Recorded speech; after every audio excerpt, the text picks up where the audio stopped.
There's no precedent in American history for so small a number of corporations to control so large a sphere of human interaction, and that includes individual people controlling vast amounts of territory, and we can't allow that to happen, especially when they go about doing what they're doing, because they're doing things incorrectly. They have points of view, and if we go by that, it's actually amazing that there was a success in 2016, but we can't let this continue to happen. It's very, very unfair. And you look at the statistics and you look at what is going on, and I think everybody would very much agree with that, including Democrats, by the way. I saw quite a few Democrats are saying this is about time something is done. So let's see if they keep that decision after they hear that we agree with them.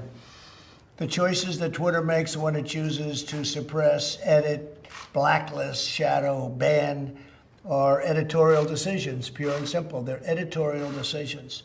In those moments, Twitter ceases to be a neutral public platform and they become an editor with a viewpoint. And I think we can say that about others also, whether you're looking at Google, whether you're looking at Facebook, and perhaps others. One egregious example is when they try to silence views that they disagree with by selectively applying a fact check, F-A-C-T, fact check. What they choose to fact check and what they choose to ignore or even promote is nothing more than a political activism group or political activism. And it's inappropriate. You look at what's happened, you look at where they're going, where they're coming from. I think you all see it yourselves. This censorship and bias is a threat to freedom itself. Imagine if your phone company silenced or edited your conversation. Social media companies have vastly more power and more reach than any phone company in the United States, more reach actually than your newspapers by far, more reach than a lot of your traditional forms of communication. Therefore, today I'm signing an executive order to protect and uphold the free speech and rights of the American people.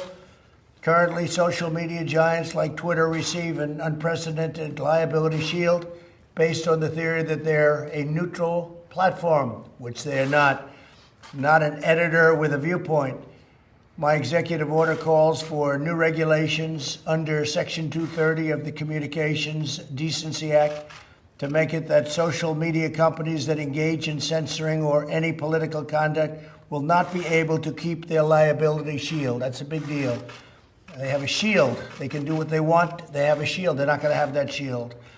My executive order further instructs the Federal Trade Commission, FTC, to prohibit social media companies from engaging in any deceptive acts or practices affecting commerce. This authority resides in Section 5 of the Federal Trade Commission Act. I think you know it pretty well. Most of you know it very well. I would think you know it quite well, right?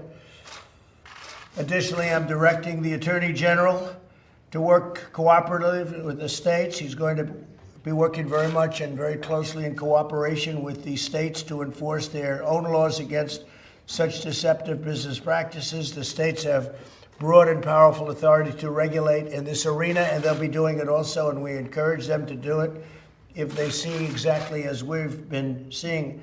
It's what they're doing is tantamount to monopoly, you can say. It's tantamount to taking over the airwaves. Can't let it happen.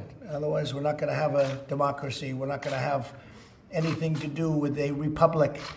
Finally, I'm